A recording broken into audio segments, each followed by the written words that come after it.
कुछ लोग ए जिंदगी तेरी वफाओं पे जिंदा हैं और कुछ भोग रहे कर्मों का फल सजाओं पे जिंदा है। हम भी जी रहे थे आपकी दुआओं पे, लेकिन अब ये हाल है कि सिर्फ दवाओं पे जिंदा है। क्या बात। अब वो दिन नहीं रहे कि आंखें चार करें और देने को गिफ्ट तुम्हें दोस्तों से उधार करें। पहले जब जवानी थे तो दोस्तों से ले ले गिफ्ट देते थे, क्योंकि मतलब हम लोग की आर्थिक स्थिति ऐसी रहती थी। तो अब वो दिन नहीं रहे कि आंखें चार करें और देने को गिफ्ट तुम्हें दोस्तों से उधार करें, और सांस फूल जाती है चार कदम चलते ही, छत पे आके कैसे तेरा दीदार करें। नमस्कार, बंजारा बीट्स में आपका स्वागत है। मैं हूं ज्योति प्रकाश खरे। आज हम आपको मिला रहे हैं एक वरिष्ठ सीनियर सिटीजन से, जो जिनकी अब तक रेलवे में 40 साल की सेवाएं दी हैं। इन दिनों वो सोशल विंग से जुड़े हुए हैं, बहुत कुछ कर रहे हैं। चलिए उनसे पूछ लेते हैं कि इस समय उनकी सक्रियता कैसी है। नमस्कार निजामुद्दीन आरदी जी। आरदी जी, जैसा कि मैंने उल्लेख किया कि आपका रेलवे में 40 साल जीविकोपार्जन रहा, तो हमारे दर्शकों को बताएं, आप रहने वाले कहाँ के हैं? रहने वाले हम पैदा तो झांसी में ही हुए थे जी, और हमारे फादर वगैरह जो थे वो बिहार से आए थे जी। बिहार से बांदा, बांदा से झांसी जी। तो रेलवे में कब आए आप? रेलवे 1965। फिर रिटायर कब हुए? 2005 में। अच्छा, लगभग 4 दशक आपने सेवाएं दी। जी। आदि जी, आपके इसके अलावा रेलवे में तो चूंकि जीविकोपार्जन जरूरी होता ही है, आपके और क्या शौक रही? शौक देखिए, जब एजुकेशन उसमें थे, पढ़ाई कर रहे थे, तो कहाँ तक पढ़ाई की आपने? हमने LLB किया, BA LLB जी। BA LLB किया। पहले मतलब डिग्री बुंदेलखंड डिग्री कॉलेज से BA किया हमने जी। फिर MA में भी एडमिशन लिया, लेकिन चूंकि नौकरी लग गई, सर्विस रेलवे में अपॉइंटमेंट हो गया, तो अधूरा रह गया। फिर हमने LLB किया बाद में। अच्छा, जॉब करते करते? जी, जॉब करते करते। अब शौक तो ये है कि हर शोबे में मतलब हमारा इंटरेस्ट रहा और उसमें हमने कुछ ना कुछ अचीव भी किया। जैसे फुटबॉल खेलते थे, हॉकी खेलते थे, कॉलेज लेवल पे, यूनिवर्सिटी लेवल पे हम खेले। इसके बाद में शेर व शायरी बचपन से शौक था। इसके बाद में stage artist, Bundelkhand degree college के इनॉग्रेशन फंक्शन में हमारे एक और साथी थे, जो अभी इसमें कोरोना के उसमें मतलब उनका देवसान हो गया और दिवंगत हो गए बेचारे। अतुल सक्सेना नाम था। जी जी। बहुत जबरदस्त आर्टिस्ट थे। तो हम और वो मिलके वन एक्ट प्ले करते थे। मैं वन एक्ट प्ले लिखता था जी, और वो एडिटिंग करते थे और मेकअप करते थे, और हम लोग उसको प्रस्तुत किया करते थे। तो कितने आपने प्ले किए होंगे? लगभग हमने लगभग 150 प्ले किए हैं। और प्रेरणा हमें मिली बुंदेलखंड कॉलेज से, जब इनॉग्रेशन फंक्शन में हमारा प्ले जो है सबसे ज्यादा कामयाब रहा। तो फिर हम लोगों का हौसले बढ़े दोनों के, फिर हम लोगों ने उस पर काम करना शुरू किया। इसके बाद हमने हमारा एक संगठन था, बुंदेलखंड आर्टिस्ट गिल्ड, जिसमें राम प्रकाश दुबे जी डायरेक्टर थे, त्रिलोकनाथ मिश्रा अनाउंसर थे, RK हुक्मानी तबलिस्ट थे, मोहम्मद रफी गाना गाते थे, दशरथ लाल थे वो स्टैंडिंग कॉमेडियन थे, बैंकर भी थे वो। बैंकर? हाँ जी, बैंकर भी थे। बैंकर भी थे। और नृत्यांगना नृत्य के भी था उसमें, मतलब आरती मुखर्जी थी। और फिर हम और अतुल, हम लोग वन एक्ट में थे। तो हम लोगों से कांटेक्ट होते थे। बुंदेलखंड आर्टिस्ट गिल्ड जहां जाती थी हम लोग साथ जाते थे। और क्या मतलब ये एग्जीबिशन हो और कहीं की एग्जीबिशन हो, एग्जीबिशन में भी हम लोग बुलाया जाता था, और अच्छे अच्छे प्रोग्राम, बड़े बड़े प्रोग्राम में बुलाया जाता था। तो हमने 80 के दशक तक ये काम 65 में शुरू किया। 80 के दशक तक हम दोनों ने मिलकर 150 कम से कम प्ले किए। अच्छा। One act play. तो सबसे ज्यादा कहाँ सराहा गया आपको? हर जगह सराहा गया। मतलब झांसी में तो है, झांसी तो हमारा इधर से शुरुआत की थी, लेकिन हर जगह हमें सराहा गया। और ये वो तो हरी जगह हुआ, लेकिन हम ये कहना चाहते थे कि आदमी इतनी शोहरत हम लोगों को मिली कि हमारे नाम से एक नाम नहीं लिया जाता था हमारा झांसी में। हमें कभी निजाम करके नहीं पुकारा गया, हमें हमेशा निजाम अतुल करके पुकारा गया। और अतुल को थी आप लोग, अतुल निजाम करके पुकारा। ये झांसी में आप जहाँ चले जाएं आपको ये नाम सुनने को मिलेगा, ये जोड़ी सुनने की मिलेगी। और 80 के दशक में लोग सब इधर उधर हो गए तो फिर थोड़ा सा हमारा विराम लग गया। अच्छा अब्दी जी, जब आप ये सब प्ले करते थे और चूंकि आप उस समय रेलवे में वर्किंग में भी थे तो आपको अवरोध का सामना करना पड़ा? जी नहीं, पहले तो देखिए प्रकाश जी ज्यादातर मतलब होते थे रात को, मिलिट्री में प्रोग्राम हो रहे सब जगह रात ही को प्रोग्राम होते जनरली। कभी एक आध बार गए तो अपनी छुट्टी ली। इसके अलावा आपके और क्या शौक रही? पहले देखिए, पहले तो हम 1-2 मिनट आपको इसमें मतलब बताना चाहते हैं अपने लेखन और वन एक्ट प्ले के बारे में कि हम लोगों ने व्यंग्यात्मक शैली इस्तेमाल की थी और किस तरह के डायलॉग लिखते थे हम, जिसपे लोग बिना हंसे रह नहीं सकते थे। हम लोगों ने कई प्ले लिखे। हमने आजकल लिखा, सुरमा मेरा निराला लिखा, दूसरी बीवी लिखा। अब हम को सिर्फ आजकल का एक आपको डायलॉग बताते हैं कि इस प्ले ये था शेप पे कि हमारा लड़का था और हम उनके बाप थे। तो देखिए मतलब उसको किस तरह उसमें फिट किया है हम लोगों ने। उस समय के जो उस समय का वातावरण था या उस समय का जो उधर का था, किस तरह हंस पैदा किया जी। तो देखिए मैं बाप हूं तो मैं अपने लड़के से कह रहा हूं, अरे बेटा सारा हिंदुस्तान तरक्की कर रहा है लेकिन तेरी तरक्की के आगे फुल स्टॉप लग गया। वो लड़का ये कहता है, अरे पापा आप कैसी बातें कर रहे हैं, मैं मतलब पढ़ तो रहा हूं। अरे क्या खाक पड़ रहा है, 3 साल से एक ही क्लास में फेल हो रहा है। देख बेटा हिंदुस्तान में सरकारें बदल रही हैं, नेता लोग अपना दल बदल रहे हैं, तू अभी तक एक क्लास नहीं बदल पाया। तो इसलिए इस तरह के डायलॉग थे जो बहुत अपील की है, जो तंज करते थे। ये हम हास व्यंग के ही रहे, हमने हास व्यंग ज्यादा लिखा है। तो इस तरह के वो थे जो तंज करते थे, बहुत पसंद किए जाते थे, बहुत पसंद। आदि जी आप जैसे आप मुझे आपके बारे में पता है कि आप रचनाएं भी लिखते रहे, तो कहाँ कहाँ आपकी रचनाएं प्रकाशित हुई? रचनाएं हमारी विभिन्न पत्रिकाओं में हुई, दैनिक जागरण में भी बहुत छपी और करीब 88 रचनाएं हमारी छप चुकी है। 88 रचनाएं हमारी छप चुकी। तो उन रचनाओं का कैसा फ्लेवर होता है?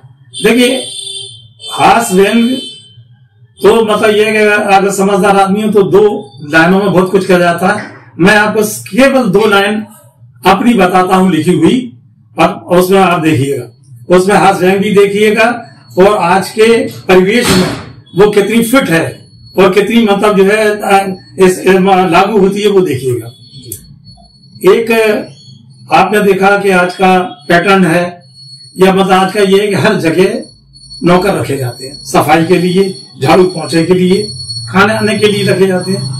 और ये एक तरह से ट्रेंड बन गया है और ये उनकी पहचान बन गई, बड़ा आदमी होगा तो नौकर ज्यादा होंगे इस तरह। तो एक जगह एक सहेली दूसरी सहेली से कहती है, जिसके घर में नौकर नहीं है वो सहेली अपनी उस सहेली से कहती है, उसने पूछा था भाई तुम्हें नौकर क्यों नहीं है। तो देखिए दो लाइन में किस तरह का हास पैदा हुआ है ये आप देखिएगा। देखिए सास माने मदनला, तो देखिए मैंने सिर्फ 2 लाइनें इसमें लिखी हैं। हमारे घर में नौकर न होने की वजह कुछ खास है। हमारे घर में, उनको जवाब दिया जो पूछ रही थी, हमारे घर में नौकर न होने की वजह कुछ खास है। आधा काम तो पति करते हैं, बाकी के लिए सास है। इस तरह का मतलब ये व्यंग है। मतलब व्यंग क्या है, बल्कि समाज को आईना दिखाना है ये इस तरह से। और भी कई चीजें हैं। देखिए आप आपको सुनाएं कि कुछ लोग ऐ जिंदगी तेरी वफाओं पे जिंदा हैं और कुछ भोग रहे कर्मों का फल सजाओं पे जिंदा है। हम भी जी रहे थे आपकी दुआओं पे, लेकिन अब ये हाल है कि सिर्फ दवाओं पे जिंदा है। क्या बात है, बहुत शानदार। आदि जी आपका जो सोशल विंग है, जैसा कि मुझे पता भी है कि आप बहुत सारी इन दिनों पीड़ित परिवारों को मदद करते हैं, कानूनी मशवरा मुहैया कराते हैं, उसके बारे में भी हमारे दर्शकों को बताइए। मैं वकील हूं, LLB मैंने किया है, तो इस बारे में मैंने ये किया है कि 6 से 8 तक अपने घर में फ्री काउंसलिंग करते हैं, मतलब जो सलाह देते हैं फ्री देते हैं जी। हाँ, वो परिवार आते हैं उसमें किसी मतलब उसका नहीं है कि वो हिंदू हो मुसलमान हो, कुछ नहीं, कास्ट का कुछ नहीं, पीड़ित परिवार होना चाहिए। तो हमारे पास और पीड़ित परिवार में ज्यादातर वही आते हैं जो मियां बीवी में झगड़ा हो, शराब पीता हो, घर टूट रहे हो। तो इस तरह के 23 केस हमारे पास आए, जिसमें हमें 10 केसों में कामयाबी हुई। हमने समझाया, उनके बच्चों को बुलवाया, उनके माँ बाप को बुलवाया और समझा बुझा के मतलब हम इतने कामयाब हुए कि 10 घर टूटने से बच गए। ये बड़ा पुण्य का काम हुआ है। अब जी इसके अलावा और आप, चूंकि आप अब इस समय मैं समझता हूँ कि लगभग 70 से ऊपर हैं, तो क्या आपकी क्या दिनचर्या रहती है? देखिए 78 है, अच्छा 78 साल हमारी उम्र है जी। और दिनचर्या में देखिए अखबार पढ़ना, पत्रिकाएं पढ़ना और तमाम सोशल काम करना। हमने मतलब ये है कि हमारी वेलफेयर भी है, एक सोसाइटी है, लोगों को मतलब लोन देना, ये और मतलब परेशान आदमियों की परेशानी में जाना, उनकी मदद करना। और ये सिलसिला चल रहा, बहुत पहले से चला रहा, मतलब लोगों की मदद करने का सिलसिला, ये सेवा करने का सिलसिला बहुत पहले से चला रहा। मैं जब रेलवे में था तो नेशनल रेलवे मजदूर यूनियन का भी मतलब विभिन्न पदों में पदाधिकारी रहा हूँ। मैं वाइस प्रेसिडेंट रहा वहां पे, मैं ट्रेजरर रहा वहां पे। तो दिन भर ऑफिस में काम करने के बाद हम लोग ऑफिस से जाके 9 बजे रात तक मजदूरों की सेवा करते थे। और यही मतलब अभी तक बना हुआ है, क्योंकि हमारी पर्सनल राय है कि मतलब सेवा भक्ति है, सेवा पूजा है, सेवा इबादत है, ये हमारी पर्सनल है। आदित्य जी, आपके जैसे आपने बताया कि आप हमेशा व्यस्त रहते हैं, व्यस्त रखते हैं अपने आप को, वो तो खैर आपकी फिटनेस से दिख भी रहा है, आपको कोई कह नहीं सकता कि आप 77-78 साल के हैं। तो इसके लिए, आपकी फिटनेस के लिए बंजारा बीट आपको बधाई देता है। देखिए नया में एक तो हमारा जो ये चल रहा है लोगों की सेवा करना, और ये अपना जो सलाह देते हैं कानूनी, वो केसेस भी हम लेते हैं इस तरह से। तो और उसमें मतलब और कोई हमें इस तरह का मिल जाएगा सामाजिक प्लेटफॉर्म, तो हम उसके लिए भी मतलब तैयार हैं जी। इसमें क्या आपके दिमाग में है कि आपकी जो रचनाएं प्रकाशित हुई है उनका कोई संकलन आना चाहिए? संकलन तो मतलब जरूर आना चाहिए। अब संकलन से तो ये है कि वो नष्ट होने से, एक तरह से बर्बाद होने से बच जाएंगी। अब तो मतलब ये है कि जो हम लोग लिखते जा रहे हैं वो सुप्त अवस्था में है, वो तो जब याद आ गया तो सुना दिए, नहीं डायरी लिखी, क्योंकि जैसे जैसे उम्र बढ़ेगी तो याददाश्त भी साथ छोड़ती जा रही जी। अब्दुल जी, आपके परिवार में कौन कौन है? हमारे परिवार में हमारी पत्नी है और 2 बेटे हैं जी। एक बेटा इंजीनियर है दिल्ली में, एक बेटा एक कंपनी है मल्टीनेशनल, एजुकेशन से कनेक्टेड है, इसमें कार्यरत है। आपकी लेखी यात्रा, आपकी सोशल विंग में और बहुत सारे आप जो काम कर रहे हैं, इसमें आपकी जीवन संगनी का क्या योगदान रहता है? जीवन संगनी हमें हर तरह से प्रमोट करती है, हर तरह से प्रमोट करती है। मतलब घर के अगर कोई मतलब काम इधर काम हो तो हमें मतलब याद दिलाना तय कि नहीं आप जाइए वहां पे, और मतलब हमारे साथ भी जाती है प्रोग्रामों में। जब कभी जैसे कोई प्रोग्राम हुआ, कुछ हमारी मतलब कविताओं का हुआ, मुशायरा हुआ, तो हमारे साथ जाती है वो।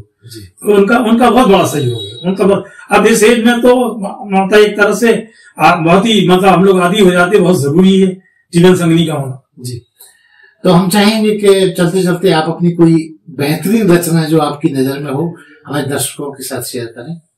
देखिए एक जवानी के दिन को भी याद करिए और मेरी रचनाओं को से फिट लीजिए जी। अब वो दिन नहीं रहे कि आंखें चार करें, ये मतलब इस एज की बात है।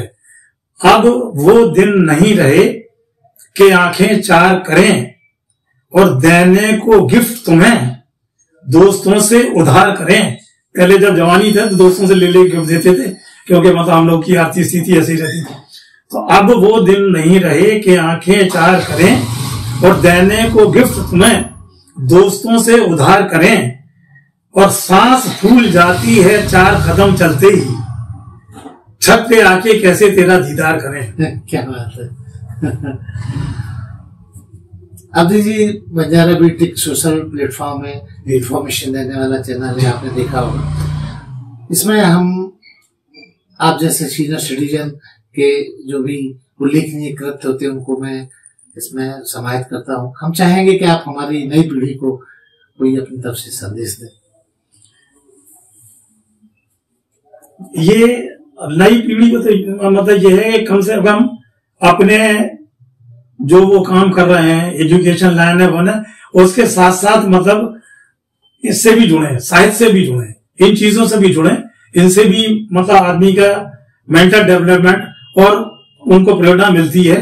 तो वो जो काम कर रहे हैं वो तो कर ही रहे हैं, लेकिन इसमें इससे जुड़े और सोशल काम भी करें।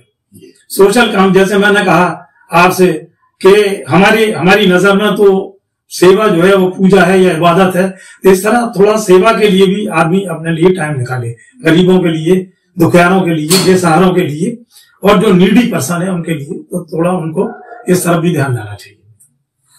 तो ये थे निजामुद्दीन आब्दी जी, वकालत भी कर रहे हैं, समाज सेवा भी कर रहे हैं, रचनात्मक कार्यवाही से भी जुड़े हुए हैं।